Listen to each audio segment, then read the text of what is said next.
Hello, I'm Trey, joined today by Ash and Sam. We'd like to show you our engineering design and development product, a trading card game. Although we were given 9 months to create this, our story actually starts a little before that. About a year ago, around May 2019, I was with a friend of mine, Pat. We had some ideas and some jokes about some custom cards for our favorite game, Magic the Gathering. When shortly we thought about a revolutionary game-changing mechanic and decided that we should instead just create our own game because there were far too many things wrong with Magic. We didn't work on it a lot, and the amount we later changed, we might as well have nearly started from scratch when we decided to go with this project for our product. Many of the more popular trading card games, including Magic the Gathering, the original and most popular TCG, are flawed in key aspects including a steep learning curve for new players, a resource system that is structured in such a way as to make gameplay more frustrating in later rounds, high card prices, and decks or cards that are overpowered when compared to other decks or cards. These flaws produce games that are challenging for the beginner, are frustrating to the average player, games that rely heavily on the amount of money a person is willing to spend on the cards, and or involve blind luck over any skill on the part of the player. In the game, you have one card type that gives you a resource, and every other card that uses that resource as a cost. That all sounds fine and dandy in principle until you play the game and see just how easy it is to get screwed over in a large amount of games. Draw just a little too many or a little too few of those resource cards, and you can't play any other meaningful card, or you don't have enough of them to do anything. Especially considering that after a player has drawn the maximum amount of resource cards that they will need, 40% of a player's remaining draws will be more resource cards, which are then redundant and unplayable. In addition, most cards are distributed via random packs, $4 packs of 15 random cards that could contain any of the hundreds of cards in that expansion. Some cards are quite rare and powerful, making them very sought after pieces, drastically raising their prices and trading value, especially when every card is only printed for a limited time. This makes even the lowest power gameplay formats still cost hundreds of dollars, and even more mainstream formats cost thousands of dollars just to receive a half-decent deck. Before you could even begin to test or train to become good enough for tournament play, you have to fork out tons of money. But that's not where it ends. The combination of these two problems is where they get out of hand. There are rare resource cards that are strict upgrades to cheaper ones, which simply make them more of a requirement to have, further increasing their price and trading values. When a player is trying to make their deck and gameplay good, it largely boils down to both mid-game sheer luck and the card quality of whoever spent more money on the game, often by a margin of hundreds or thousands of dollars. We knew we could put an end to this. A new trading card game must be developed that is easier to learn for the average player, relies primarily on player skill over blind luck, and uses less expensive and more widely available cards. The game must also include cards whose power level isn't reliant on rarity or difficulty to collect, but rather the in-game cost to use during playing. In addition, the game must also include cards that won't be able to easily get stuck in a player's hand, rendering them unusable. First, we needed to confirm we weren't the only people with these opinions. We sent out a survey that simply asked if they knew about and played Magic, then if they saw anything wrong with it. We asked them what was wrong before giving them any suggestions, then asked if their problem was any of the ones we listed. Seeing as over 60% of players who had a problem with the game said it should be less expensive, and that many of the people who said they rarely or never play the game said it was because the game was too expensive, we knew we had a legitimate problem. However, the price of another product usually isn't enough to get people excited just because something similar costs slightly less, especially in the trading card game department, where there are already so many games. This is why we find our last two survey questions quite interesting and useful. Over 70% of players who had a problem with Magic the Gathering said they didn't believe any other game currently solved all of these problems. More importantly, we asked if they'd be willing to spend money on a new game if it did in fact fix them. Only 15% said no, and a few more said yes.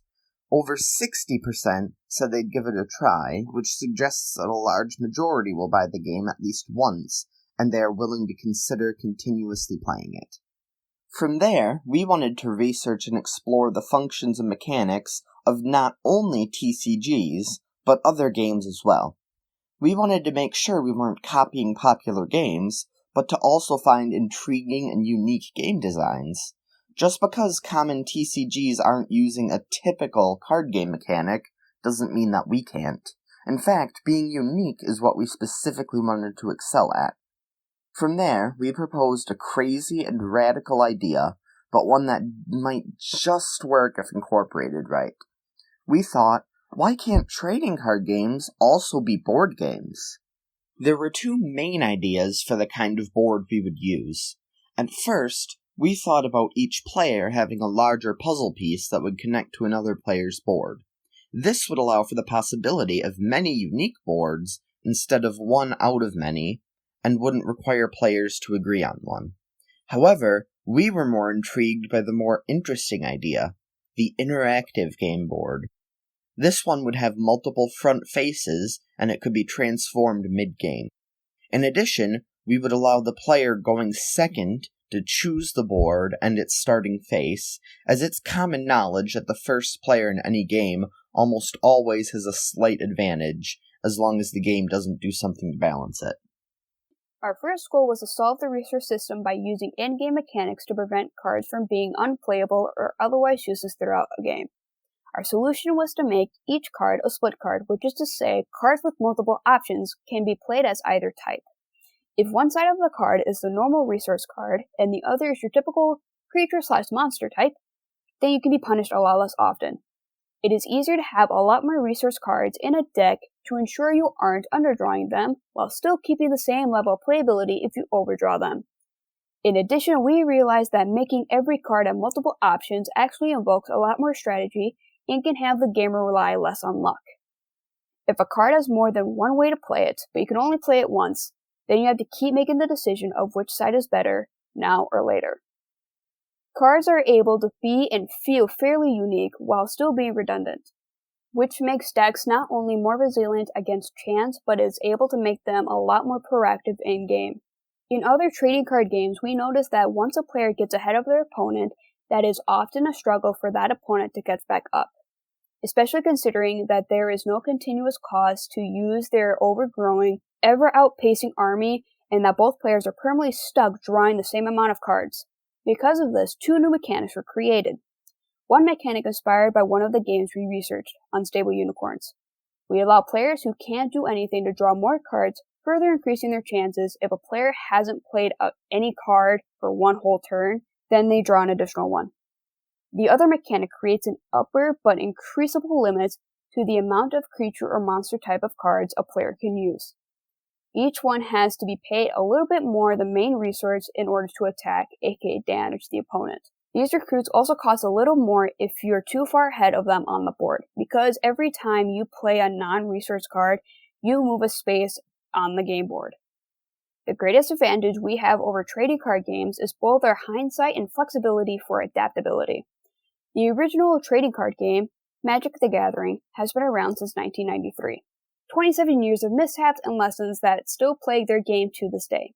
That games and others like it have been put themselves in a small box of predetermined mechanics that changing themselves to be anything quite like our game to be difficult. Those games can overhaul decades of build-up, though we can start from scratch, and that's what we did. The greatest service we've done with our game is properly balancing the separate fundamental aspects of the game or better known as colors in Magic. In that game, as early as turn 2, you are able to quite literally fully counter your opponent's cards as long as you're using blue cards. From there, that same one color has greater efficiency to draw more cards. The aspects or colors were designed to give unique gameplay to whichever you choose to use. Having two of the best and arguably the only necessary requirements of gameplay solely given to one color isn't how you make the game diverse or fun. Here's an old wise tale Magic the Gathering players still hold true. The more you play Magic, the more you play blue. There was still one question left to be answered. How do we encourage the secondary market to be inexpensive? As in, how do we make cards incapable of skyrocketing to hundreds of dollars? Simple. We create different versions of our product, which between them, they collectively contain every single card in a given expansion when put together. With this, we not only do our customers a favor, but ourselves a favor design-wise. For each expansion set in our game, we'll create about a dozen pre-constructed decks. Within them, they'll hold the hundreds of different cards playable right off the shelf. We ensure that no card is able to cost or trade for more than whatever deck it came in. This also ensures that every card we design is actually playable later in decks built by the players regardless of the rarity. Speaking of playable cards and their rarity, trading card games have gotten quite the reputation as having poorly designed card rarities, and for good reason. Instead of making the rare cards more interesting or harder to use in-game, they instead just design them to be more powerful than the less rare ones. A good quote that I'd be doing a disservice to summarize is from the YouTube channel Extra Credits on their series of What Makes a Good Trading Card Game. This is one of the key parts of collectible design that so many of the terrible digital collectible games seem to miss.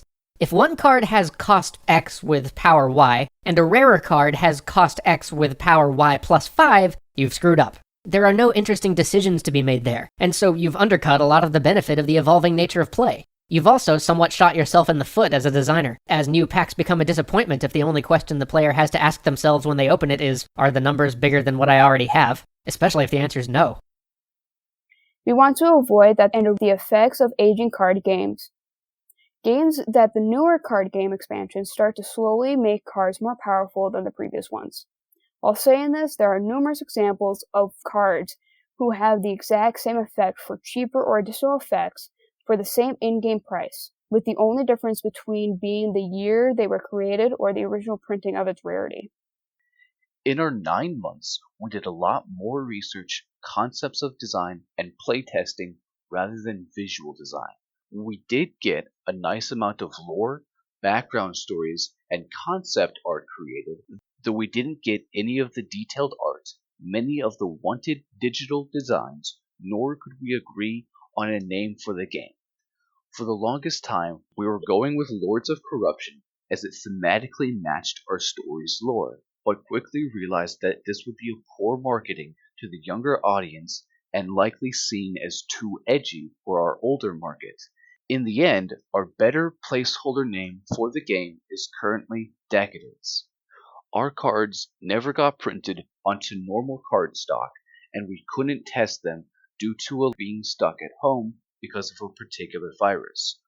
Although we did create the beginning of an entire trading card game, background story, mechanics, and themes to support both, and an expansive instruction manual. We created a trading card game as our product.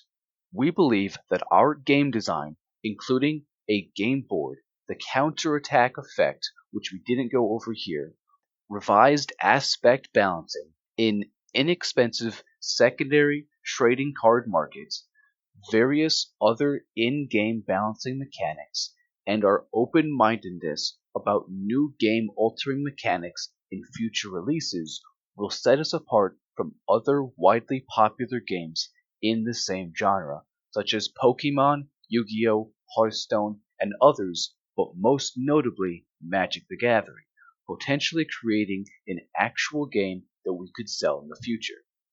One final quote from Extra Credits on YouTube says it better than we could.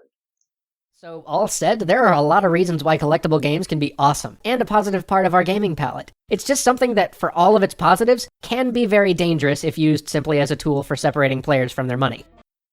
Thank you for listening to our presentation. This was Trey, Ash, and Sam with our engineering, design, and development products.